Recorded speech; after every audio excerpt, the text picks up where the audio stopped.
வணக்கம் நண்பர்களே. திமுகவினுடைய எம்பி கனிமொழி, திமுகவினுடைய தலைவராக இருக்கும் ஸ்டாலினுடைய சகோதரி, தனக்கு அளிக்கப்படும் திடீர் முக்கியத்துவம், இப்போதைய திடீர் முக்கியத்துவம்னா என்ன, எங்கெல்லாம் அளிக்கப்பட்டது?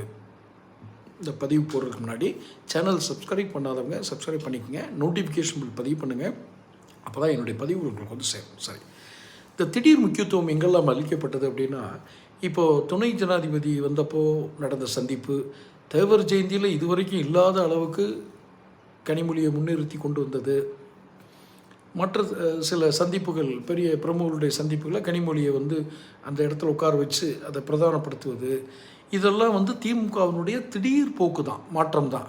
இதற்கு என்ன காரணம் அப்படின்னு கேட்டோம்னா, கொஞ்சம் விசாரித்து பார்த்தபோது ஜெயலலிதாவுக்கு அப்புறம் ஒரு பெண் முகம் இங்கு தேவைப்படுகிறது அரசியலுக்கு.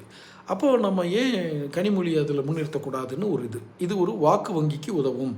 ஏன்னா மகளிர் உதவித்தொகை அது இதுன்னு மகளிருக்கான சில இதுகள்லாம் கொடுத்து பார்க்குறாங்க.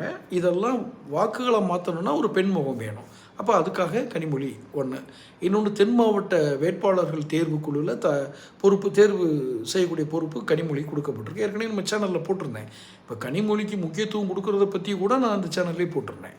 சரி, இப்போ அவங்க தென் மாவட்டத்தில் இருக்கிற வேட்பாளர்களை தேர்ந்தெடுக்கும்போது ஜாதி ஓட்டு கிடைக்கும்.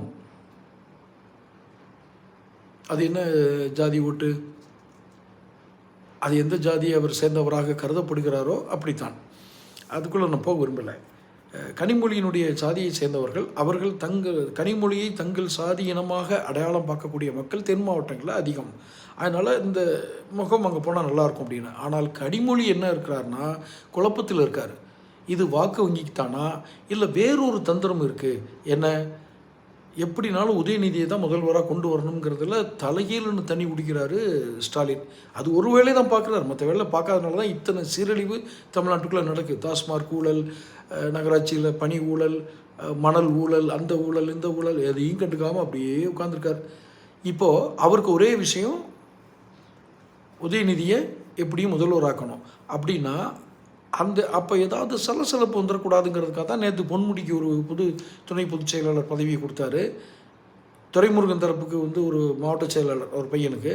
இப்போ கனிமொழியை தொடர்ந்து முக்கியத்துவம் கொடுத்து இதெல்லாம் உதயநிதியுடைய நாற்காலி அவருக்கு கிடைக்கணுன்றதுக்காகத்தானா அப்படிங்கிற குழப்பத்தில் கனிமொழி இருக்கிறதா செய்திகள். உண்மையிலேயே கனிமொழி அப்படி குழப்பத்தில் இருக்காரா இல்லை தெளிவாக இருக்காரா? தொடர்ந்து பேசுவோம். சேனல் சப்ஸ்கிரைப் பண்ணிக்கோங்க, நோட்டிஃபிகேஷன் பில் பதிவு பண்ணுங்கள்.